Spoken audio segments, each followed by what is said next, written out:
साहेब, आज भाजपाचे माजी नगरसेवक देवेंद्र कोटे यांनी कर्णिकनगर येथील सभेत मुस्लिम समाजाविरुद्ध अपशब्द वापरलेले आहेत, त्यावर आपलं म्हणजे काय प्रतिक्रिया आहे? एकंदरीत मी या माध्यमातून सांगतो की सोलापूर शहरात आणि जिल्ह्यामध्ये निवडणूक जाहीर झाल्यानंतर काही दिवसांमध्येच भारतीय जनता पार्टीचे राम सातपुते असतील, त्याचबरोबर हे आत्ताच 2 दिवसापूर्वी हे देवेंद्र कोटे आणि त्याचबरोबर त्यांच्यासोबत इतर सहकारी हे मात्र मुस्लिम समाजावर टीका टिप्पणी करणे, मुस्लिम समाजाबद्दल अपशब्द काढणे हा यांचा एक नित्याचंच काम झाल्यासारखी परिस्थिती झाली आहे। पण एकंदरीत मला हे गोष्ट कळत नाही आहे की निवडणूक अधिकारी म्हणून जिल्हाधिकाऱ्यांची या ठिकाणी निवड करण्यात आली आहे। जिल्हाधिकारी आणि त्यांची यंत्रणा काय करते की कुठलाही समाज असो, हिंदू असेल, मुस्लिम असो, शीख असो, जैन असो किंवा कुठल्याही धर्माबद्दल कुणालाही बोलायची लायकी नाही आहे त्यांची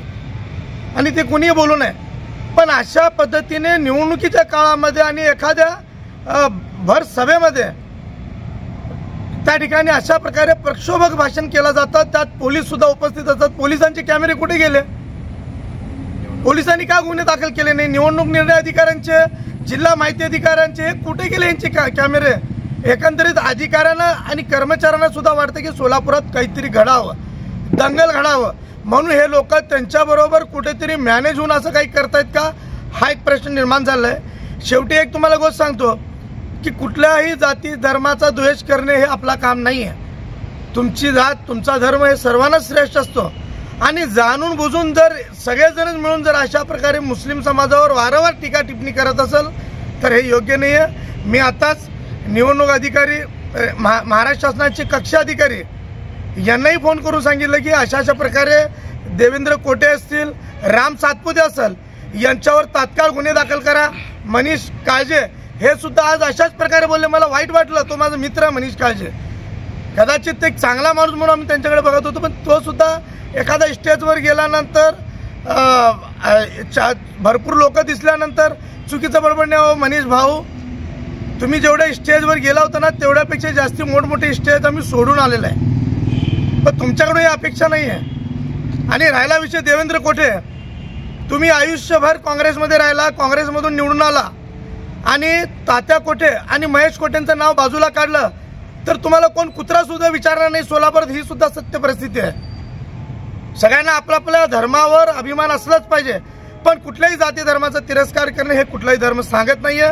मी या माध्यमातून देवेंद्र कोटेंना सांगतो की भले तुम्ही राजकारण करा, आमदार व्हा, तुम्हाला काय व्हायचं व्हा, पण मुस्लिम समाजाचं नाव घेऊन मोठे होण्याचा तुम्ही प्रयत्न करताय हे योग्य नाही आहे। आणि अशा प्रकारे बेताल वक्तव्य करणाऱ्या, हेट स्पीच करणाऱ्या देवेंद्र कोटेवर तात्काळ गुन्हे दाखल करावे। राम सातपुते, तुम्ही तर आल्यापासून जातीयवाद करता, मशिदीमधून फतवे निघतात, अमुक निघतात, तमुक निघतात, हे नेहमी तुम्ही सांगतात।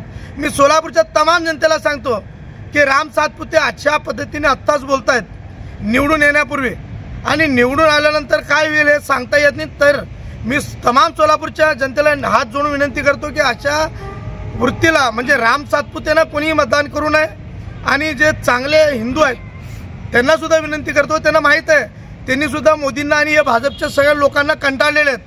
ह्याच्या अगोदर पण तुम्ही तक्रार केली ती निवडणूक अधिकारीपाशी, सध्या आमची तक्रार पेंडिंग आहे। राम सातपुतेवर कारवाई करा म्हणून आमची तक्रार जिल्हाधिकाऱ्यांनी दिलेली आहे। जिल्हाधिकाऱ्यांनी तसा अहवाल मुख्य निवडणूक आयुक्ताकडे पाठवलेला आहे। मी या माध्यमातून मुख्य निवडणूक आयुक्त चोकलिंगम साहेबांना सुद्धा विनंती करतो की तुम्ही तात्काळ याची दखल घ्या। येत्या 2 दिवसात संबंधित बाबीची दखल घेऊन जर कारवाई केली नाही तर प्रहारच्या वतीने जिल्हाधिकारी कार्यालयावर आम्हाला आंदोलन करावे लागेल, याची नोंद घ्या। ओके। भाजपचे माजी नगरसेवक देवेंद्र कोटे असंही म्हणालेत की नवी जिंदगीमध्ये 50,000 बांगलादेशींनी घुसखोरी केलेली आहे, यावर तुमची म्हणजे काय म्हणजे प्रतिक्रिया काय? अरे देवेंद्र कोटेंनी जाऊन पहिला कमिशनर साहेबांना सांगायला पाहिजे की 50,000 तो बांगलादेशी लोक कोण आहे, काय त्यांची लिस्ट, नाव, नंबर त्यांच्याकडे असेल तर तात्काळ कमिशनर साहेबाला द्यावं आणि त्यांना सांगावं की अशा लोक घुसले। सभेमध्ये सांगून तिथं बोलून काय अर्थ आहे? जाऊन सांगा ना CP साहेबांना। बांगलादेशमधून आलं म्हणजे ते कशाने आलं? विमानाने आले का, चालत आले का, रेल्वेने आले, कशाने आले, कुठं राहतात ते बांगलादेशी? जर बांगलादेशी राहत नाहीत आणि नई जिंदगीला देवेंद्र कोटे बदनाम करण्याचा प्रयत्न करत असेल तर नई जिंदगीची जनता सुद्धा गप्प बसणार नाही, एक लक्षात घ्या। नई जिंदगीमध्ये सगळ्या जाती धर्माचे लोक गुण्यागोविंदाने राहतात आणि त्या ठिकाणी जरी मुस्लिम समाजाची संख्या जास्ती असली तरी त्या ठिकाणी राहणारा प्रत्येक इतर समाजाचा व्यक्ती हे स्वतःला त्या ठिकाणी ज्याने सेक्युअर मानतात, कारण तिथं सगळेच जाती धर्माचे लोक एक सख्या भावापेक्षाही जास्ती चांगल्या पद्धतीने त्या ठिकाणी राहतात. कदाचित देवेंद्र कोटे कधी नई जिंदगीकडे गेले नसतील तर माझा सल्ला आहे की देवेंद्र कोटेंनी तात्काळ माननीय कमिशनर यमराज कुमार साहेबांकडे तातडीने ज्यांना पत्र द्यावं आणि तक्रार करावी की 50,000 बांगलादेशी कुठे आहेत. जर 50,000 बांगलादेशी नई जिंदगीत आहे म्हणून त्यांना स्वप्न पडलं असेल तर त्यांनी जागे व्हावं, स्वप्नातून बाहेर यावं. त्यानंतर त्यांना कळलं की काँग्रेसची एक योजना काँग्रेसने आणलेली आहे, 1 लाख रुपये दारिद्र्य रेषेखालील महिलांना देणार असं. तर त्याबद्दलही देवेंद्र कोटे यांनी असं शब्द वापरलेला आहे की मुस्लिम लोकांना 4-4 बायका असतात, मग त्यांना 4 लाख भेटणार.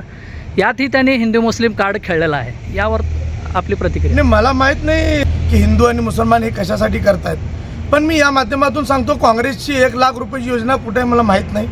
कुठल्या राज्यात आहे ते जाऊन जे देवेंद्र कोटेंनी जाऊन पाहावं आणि तिथं राहून ज्यांना 1,000 लाखाचं तिने पहिलं एक त्यांची एक बायको असेल तर 1,000 लाखाचं तिने पहिलं ते लाभ घेऊन बघावं. आणि राहिला विषय 4 लाख तुम्ही म्हटलं आहे की 4 पत्नी आणि 4-4 लाख. मला माहीत नाही कुठल्या मुसलमानाचे 4 बायका असतील, ते असतील तर कुणाकुणाचे 4-4 बायका ते लिहा. एखादा मोठा आम्ही बोर्ड जे आहे ना सिव्हिल चौक किंवा एका मोठ्या चौकामध्ये आम्ही लावून की सोलापूर शहरातील या लोकांना 4-4 बायका आहेत आणि जर कोणी 4 करत असेल तर त्यात मला किंवा त्या देवेंद्र कोटेनं नाक खुपसायची गरज नाही आहे. ज्याच्याकडे हिंमत आहे तो 4 करेल तिने. आणि राहिला तो विषय ज्याचा त्याचा वैयक्तिक भाग आहे, ते 1 आहे का 4 आहे का 2 आहे त्याला काय घेणं देणं आहे. तर मी या माध्यमातून सांगतो कुठल्याही व्यक्तीच्या पर्सनल लाईफवर देवेंद्र कोटेंनी जाऊ नये. आणि जर मुस्लिम समाजाबद्दल त्यांना जर प्रत्यारोपच करायचा असेल आणि मोठं व्हायचं असेल तर देवेंद्र, तुम्हाला मी सांगतो की सोलापूरची जनता खूप हुशार आहे. तुमच्या अशा म्हणजे खोट्या नाट्या या गोष्टीला अजिबात बळी पडणार नाही. मी आणखीन एकदा सांगतो की ज्या पद्धतीने विष्णुपंत तात्या कोटे यांचा आजही ते बिचारे गेले तरी त्यांचा आदर आजही आहे. प्रत्येक समाज जाती धर्माचा लोक करतो. महेश कोटेंचा आज सुद्धा ज्यांना प्रत्येक जाती धर्माचा माणूस ज्यांना त्यांचा आदर करतो का की ह्या लोकांनी लोकांना घडवलं, अनेक लोक तयार केले. पण देवेंद्र कोटेंनी एक सुद्धा माणूस तयार केला असेल, एखाद्या व्यक्तीचं कल्याण केलं असेल तर दाखवावं. आणि कोटे फॅमिलीचं नाव बाजूला काढलं तर त्यांना कोण ओळखतं? कोणी ओळखत नाही त्याला.